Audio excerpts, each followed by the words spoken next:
So Tony, thanks for joining us today. You head up our digital shelf optimization team, and we've just released a report for brands about, with 100 days to go to Christmas, what can they do to optimize their presence across some of the online groceries. Does seasonal content changes, or do they make a difference really to how prominent a listing is across the grocery sites? Yes, they do. As a consumer, when you are searching on a supermarket website, for example, candles, and as Christmas comes up, you might be looking at orange and cinnamon scented candles, for example. So that changing of that seasonal content, both in terms of the title as well as the product description, gives the user a better user experience, first of all, but it also helps them find the product much more easier and quicker, leading to more transactions, more sales. And do you find that actually brands are not just updating enough quality seasonal variation in their product pages?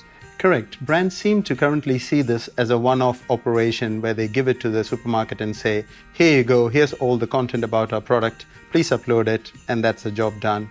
We suggest that you do it at least 2 times a year, just in order to refresh the content and to keep in line with all the trends that are happening out there. From our experience, I think we found, haven't we, that there's not enough differentiation or understanding about how consumers use mobile and desktop for their research.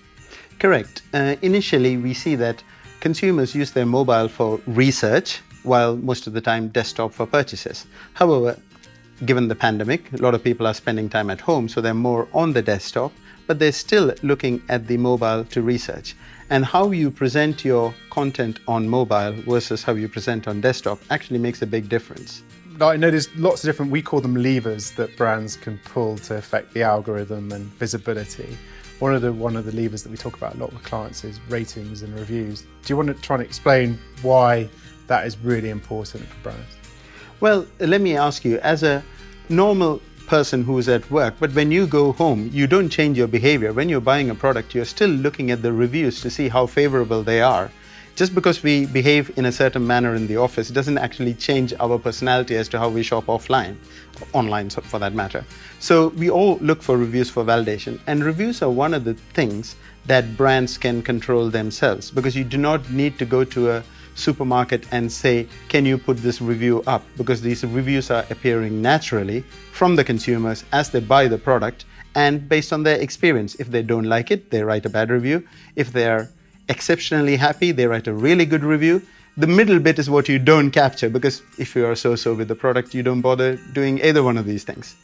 And are reviews equally as important across all the online grocery sites, or are they more important for one than another?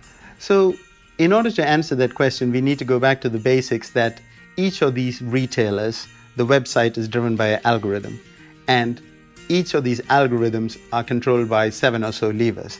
Now, every supermarket can define which lever to prioritize. So there are some retailers who prioritize reviews over everything else. So it looks at both the number of reviews, i.e. the quantity, as well as the star rating, i.e. the quality. So you need to find a balance between the quantity and the quality in order to nudge your product to the top of the search listings.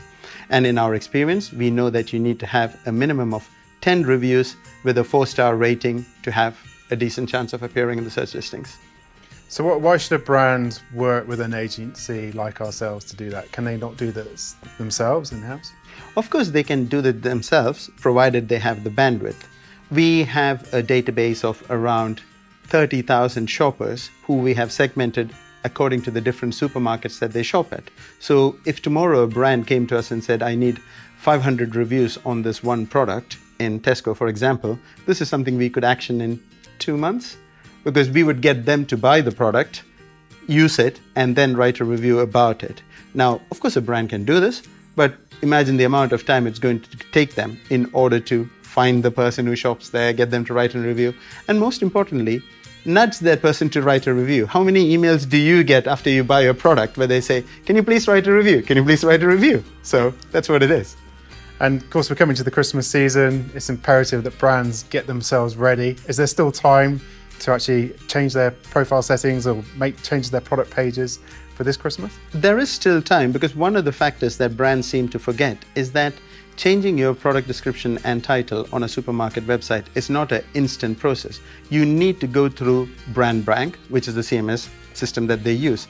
And Brand Bank takes between 2 to 4 weeks to index the content. So the quicker you do it, remember that every other brand out there is doing the same. So the quicker you do it, the better and the higher your chances are that Brand Bank pulls that content in.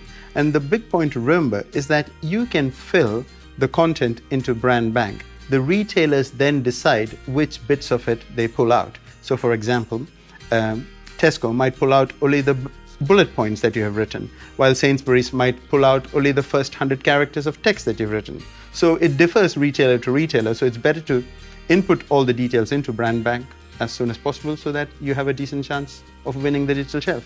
Great. Well, some great tips there. Thank you, Tony. We've also got a research report and some top tips that we've pulled together we'll be making available through our social channels as well. So let's hope brands take advantage of that. Yes, please do.